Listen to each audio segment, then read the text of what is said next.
Soy el abogado agrario Ramón Rachel con el tema: el ejidatario falleció, pero su parcela aparece a nombre de otra persona.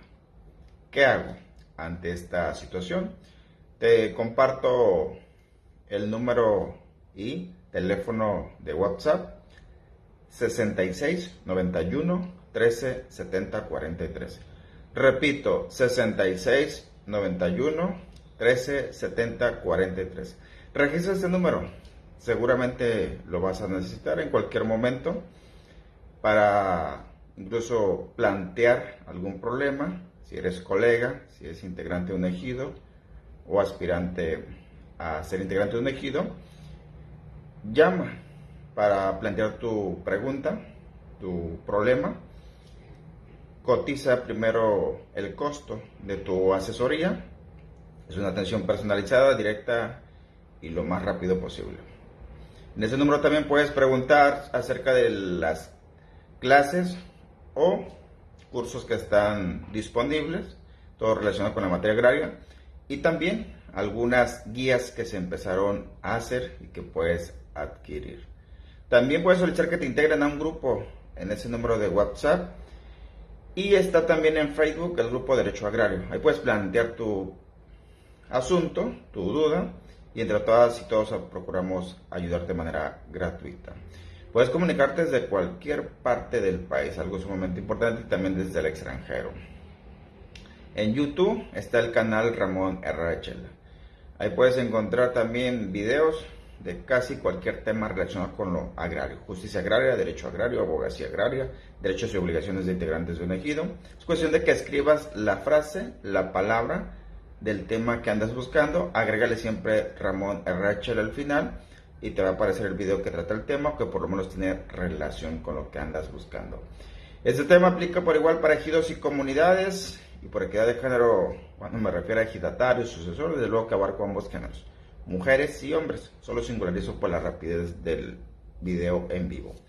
Y el tema que nos ocupa es: el ejidatario falleció, pero su parcela aparece a nombre de otra persona. Esas sorpresas se encuentran pues los sucesores o los aspirantes a ser sucesores. ¿Qué se hace ante ese tipo de situación?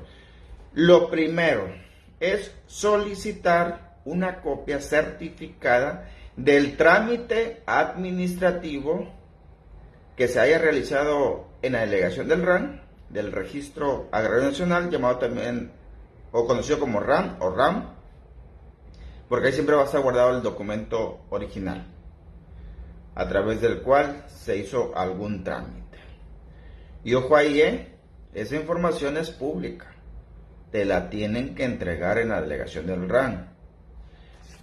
A veces de manera sospechosa o evidentemente por corrupción, algunos funcionarios de algunas delegaciones del RAN, no puedo generalizar, pero sí sucede, te niegan la información, te la ocultan, o sea, tardan de manera exagerada en entregártela.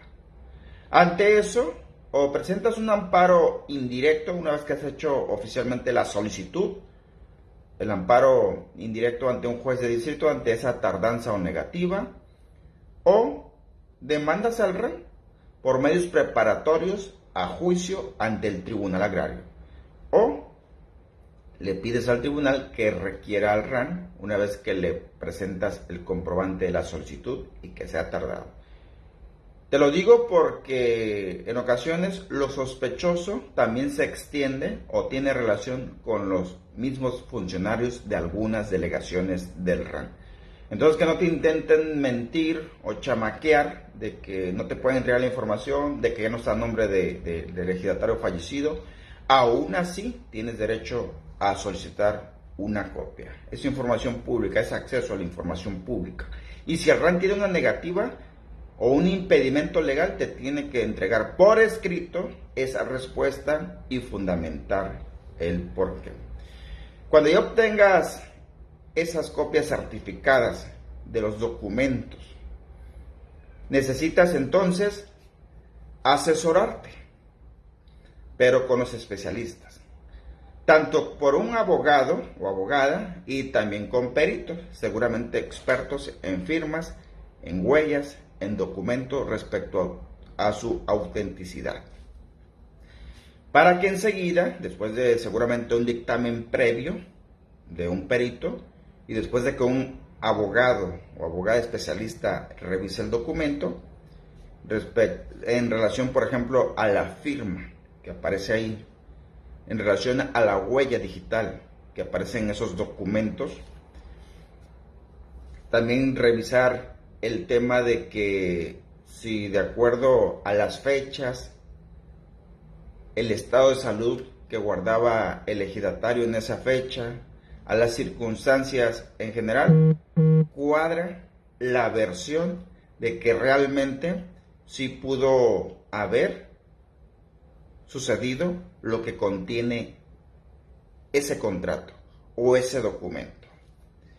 También para determinar si de acuerdo a cómo era el ejidatario en vida, pues pudo haber sido, y de acuerdo a las circunstancias, amenazado, chantajeado, o se aprovecharon de su ignorancia, de su extrema necesidad. Es decir, que lleva esos vicios, esos defectos respecto al consentimiento que aparentemente aparece plasmado en ese documento que utilizaron. Y en cuanto se desprenda la primer sospecha o duda, o que resulte evidentemente falsificado el documento o lo alteraron, entonces lo que se debe de hacer es pasar al siguiente nivel: demandar la nulidad de ese documento ante el Tribunal Agrario. ¿Y con qué clase de documento te puedes encontrar que esté ahí pues archivado en la delegación del RAN? Por ejemplo, una lista de sucesión, donde una tercera persona que ni relación tenía con el ejidatario fallecido apareció como heredero, como único heredero, o algún testamento. La lista de sucesión pudo haber sido elaborada ante la delegación del RAN o ante un notario, o apareció un testamento público abierto. La Corte ha dicho que también a través de testamentos públicos abiertos se pueden nombrar sucesores, y no importa que ese testamento no esté debidamente inscrito en la delegación del RAN.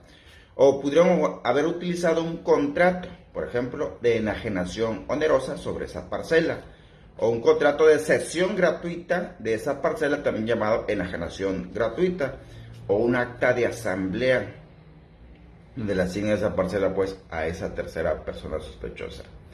Y pues ahí a quien tenemos que demandar ante el Tribunal Agrario. Primero, pues, en quienes tengan interés en ese documento. Incluso si es un acta de asamblea, también hay que demandar al ejido, porque ellos son responsables de sus actas de asamblea. Si es un testamento público abierto, no necesariamente se le demanda como interesado al notario público.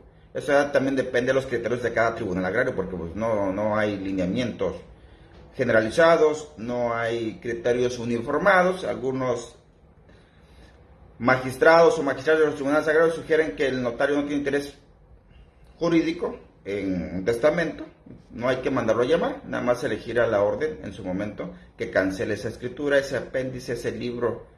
Otros dicen que sí, que tiene que venir a defender su escritura pública.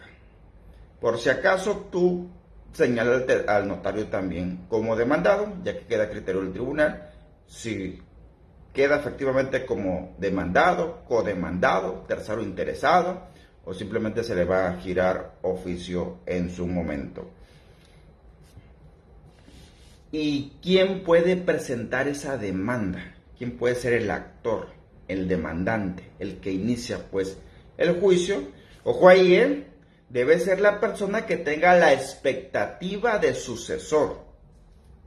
Es decir, ya sea que aparezca en primer lugar en una diversa lista, si es que existen dos, por ejemplo en la anterior, o que si no hay ninguna lista, ningún testamento, pues quien tenga el derecho preferente a ser sucesor. Es decir, estamos hablando ante una sucesión intestamentaria y nos vamos a relacionar con el orden que establece el artículo 18 de la ley agraria.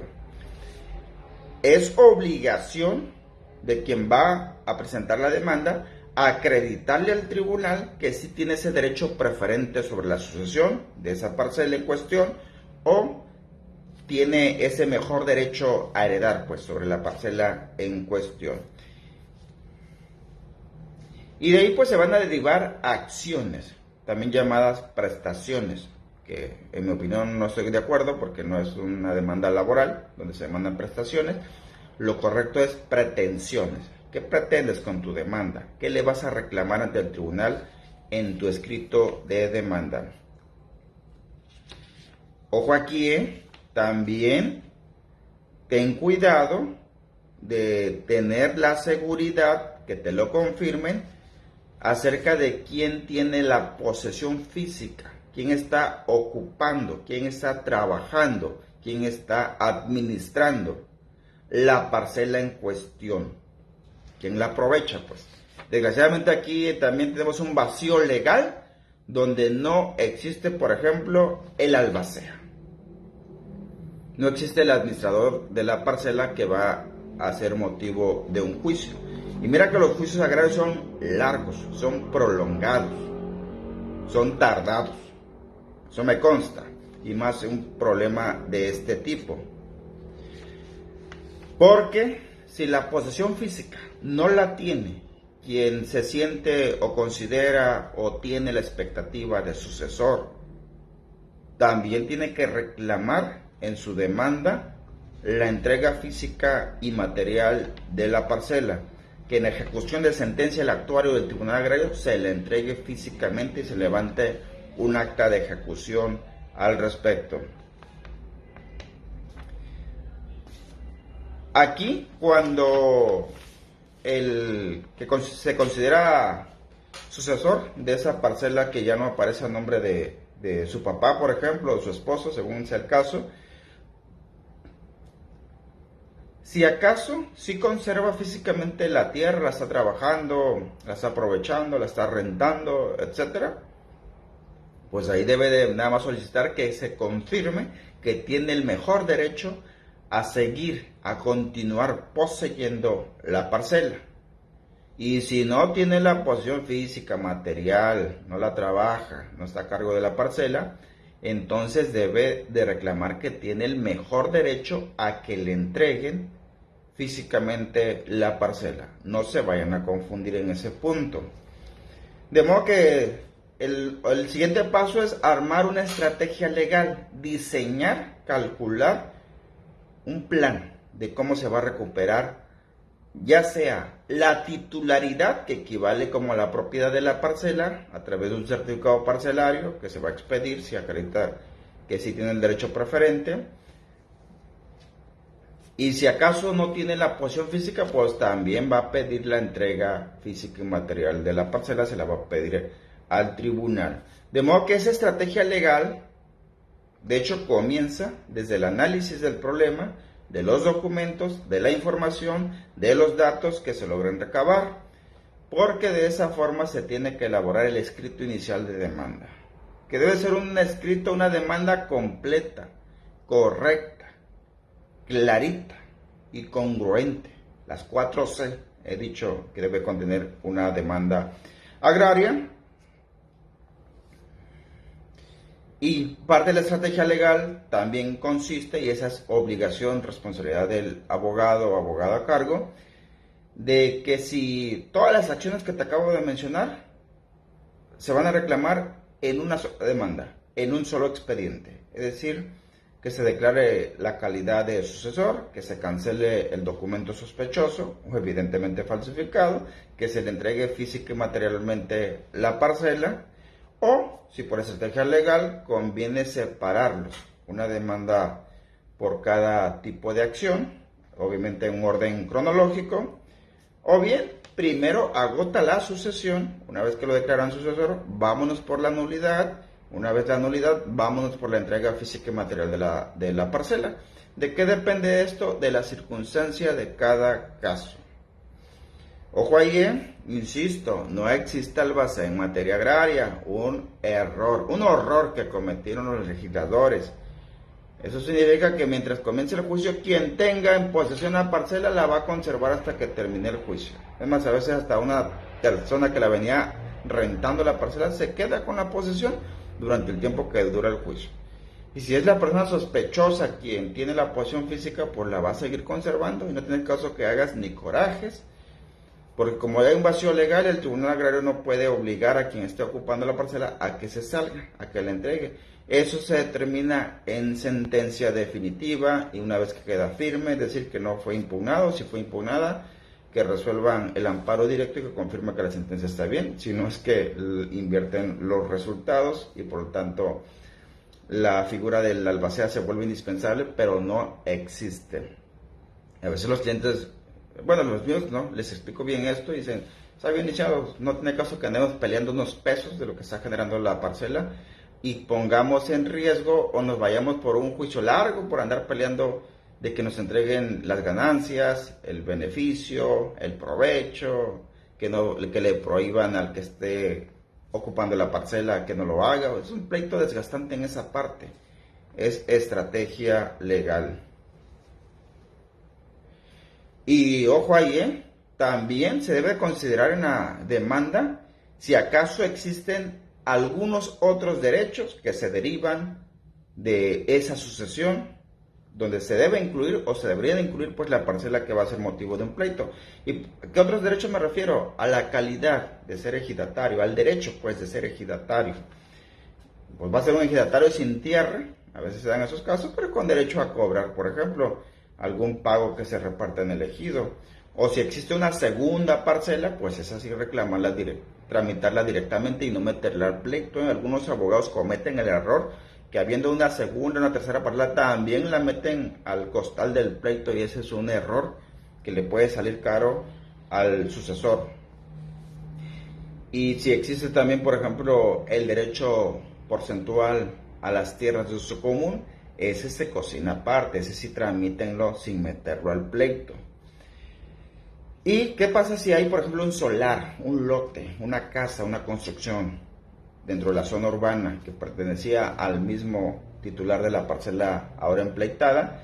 Ojo ahí, eso se cocina aparte, trae una receta distinta, no obstante que se trata de tierra ejidal. Por ejemplo, si es un solar irregular, si es una casa construida dentro de un solar irregular, ahí se va a ir por la posesión física, por el mejor derecho a la posesión. No lo vayas a meter al pleito de la sucesión, es un error. Recuerda que únicamente en materia agraria pueden ser motivo de sucesión las parcelas y el certificado de uso común. Porque si ese solar, por ejemplo, ya tiene un título de propiedad debidamente inscrito en el registro público de la propiedad, ya no le toca al Tribunal Agrario atender ese problema y mucho menos meterlo en ese pleito por la parcela que apareció a nombre de una tercera persona. Esa sucesión se tramita ante el juez familiar basada en el Código Civil o Código Familiar de la entidad federativa que corresponda, que por cierto es local, pues la legislación que aplica para los solares que cuentan con título de propiedad, porque pues son propiedad privada de hecho. Mientras tanto, la parcela se va a pelear con una ley federal, que es la ley agraria. Así que a manera de conclusiones y advertencias, en verdad, esfuércense por entender la esencia de lo agrario, que es muy complicado porque la ley agraria está mocha, está incompleta y está rebasada por la realidad en varios aspectos. Este es un ejemplo del caso donde te expuse.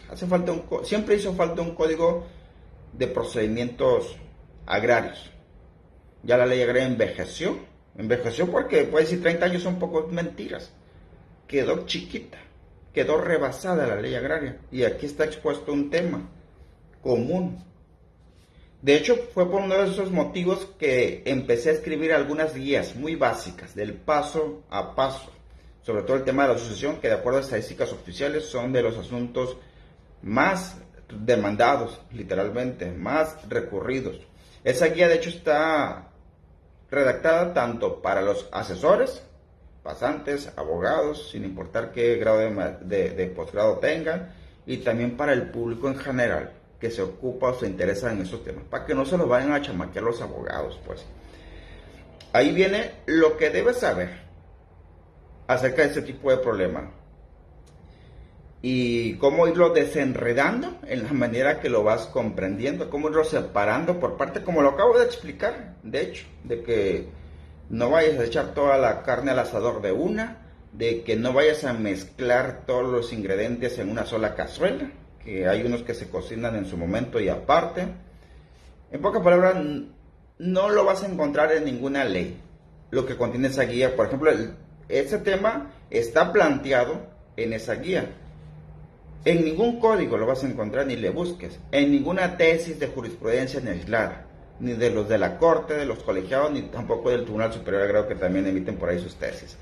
En ningún libro. He leído varios libros de diferentes autores en materia agraria, procesales, manuales, y no plantean esta clase de problemas. Agarran monte con cuestiones teóricas, y por si el derecho agrario ya es por sí solo complicado, difícil de entender, y le meten más enredos.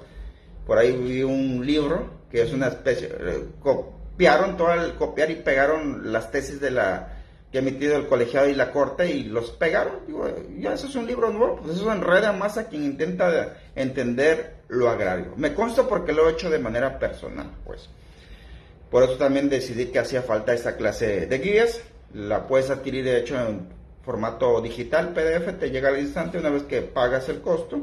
Puedes solicitar informes, cotización sobre el precio en el teléfono de siempre, en el 66 91 13 70 43. Repito, 66 91 13 70 43. Esto que te acabo de explicar, ahí está contenido, de esa forma estructurada, de esa forma lógica, libre pues de teorías. Planteamiento concreto y las respuestas directas cuando hay una solución legal y cuando no la hay. Advertencias de lo que te conviene hacer, de que no le andes metiendo dinero bueno a lo malo, de lo que ya no vas a poder recuperar, que no te van a chamaquear, pues.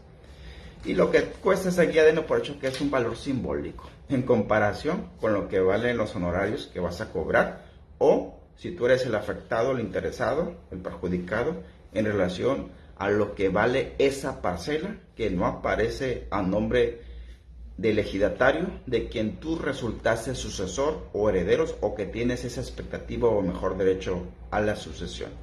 Mientras tanto, pues ahí está el tema abordado, explicado en lo básico. Si consideras que hay algún punto más que debió haberse abordado, ayúdame y escríbelo ahí en la sección de comentarios. Nos vemos pues en el siguiente video de la serie.